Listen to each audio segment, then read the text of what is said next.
Part 2. So, we're using your past to inform the future. That's true, right? But are you taking from your parents their strengths and transferring to your children your strengths and the strengths of all of your ancestors before you? Or are you maybe carrying along some things that you don't really need anymore, right? Like, okay, I'm going to say something controversial. I'm sorry, I got to do this. And let me say again, I'm sorry. Many faiths and many religions place a huge emphasis on being... Actually, you know what? I'm not going to say it. I won't. Never mind. I'll leave that out. If you really want to know, you private message me. Facebook, MySpace, Twitter, YouTube. I'll tell you what I was going to say. But who knows? Lots of people here don't want to step on too many toes. But when you're transferring your culture and heritage forward, when you're trying to teach your children, here's the thing in general. It's your job as a parent to watch out for your kids, to make sure that nothing happens to them, to make sure that they're safe, to make sure that they're smart, to make sure that they're aware of, yeah, there are some messed up things in this world, and there are some people that aren't your friend, and there are some people that are there to hurt you. It is not your job to pass on paranoia to your children. It is not your job to make your children afraid of their own shadow. That is not your job, okay? So you teach them to keep their eyes open, but you also want to teach them courage, fearlessness, to trust their own instincts. That if something feels wrong, then it is. If a person gives them an odd feeling, then to get away from that person. And more importantly, this is the number one thing you need to cultivate. Make sure your children know that they can talk to you. And before your children can know that they can talk to you, can your children talk to you? Now, here's a big mistake that a lot of parents make, okay? You got problems, okay? You got a car note, you got, a house note, you got credit card bills, you got to put food on the table, you got your expectations at work and, your relationship with your spouse. That's true. And your child comes in and your son's upset that he didn't make, the football team. He tried, but he didn't make the football team. Or your daughter tried and she didn't make, the volleyball team or the girls' basketball team. And they come and they're like, man, I'm really upset. What do you say? Quite often, people will say, you think you got problems? I got to pay the rent. I got to pay the car note. I got to have these TPS reports done. Those are problems. You don't have problems. And the kid will look at you and get up and walk out of the room. Here's what you have to realize. In the grand scheme, two things, honestly. In the grand scheme of things, one of us, or none of us really have problems. If you're alive, you ain't got no problems. Okay, you got bills to pay.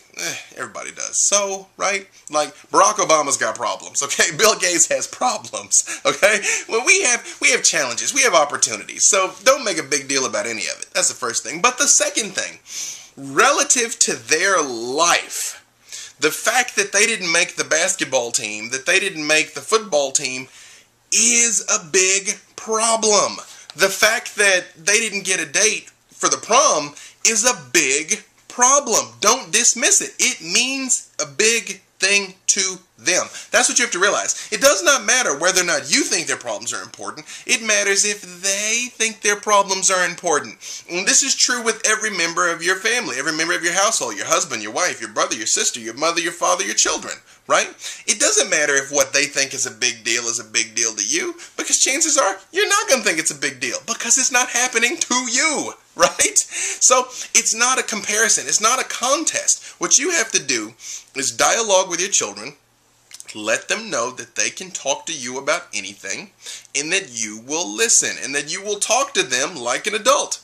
Talk to them like they have feelings. Talk to them like they have their own mind. Now, here's the thing. When they hit a certain period in time, a certain age, anywhere from 11 to 25, but definitely in their teen years, they're going to go a little nuts. They are going to go a little nuts. You cannot help this. I mean, they're going to think you don't understand, and they're, oh my God, I hate you, and they're going to think you're so lame, and all that stuff. It's going to happen. You don't make it mean anything about you, okay? It's your job to make them feel loved, supported, and heard. And here's another thing. If for some reason you come from a relationship where maybe you and your spouse didn't work out and you've been divorced or separated, make sure the kids know that it's not their fault.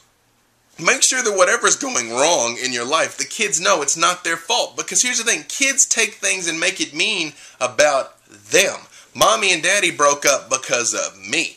And now the logical adult will be like, no, we didn't break up because of him. I broke up because my husband was cheating on me, right? You know that. And maybe you're even trying to keep the full reality of it from the kids, which is fine because they don't need to know everything.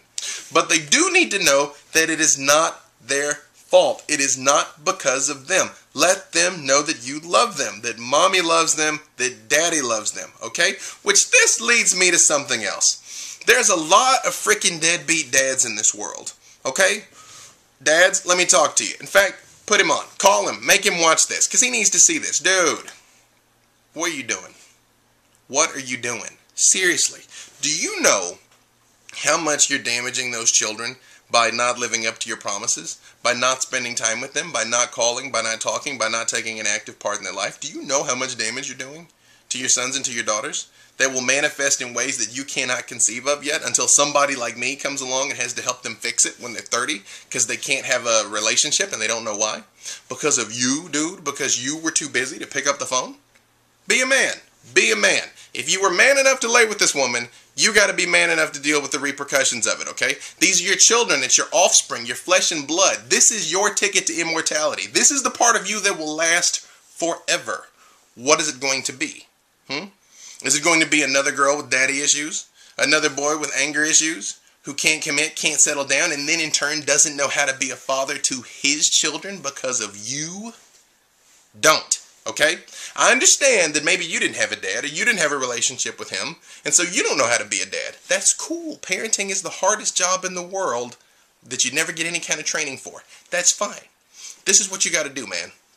Show up. Just show up.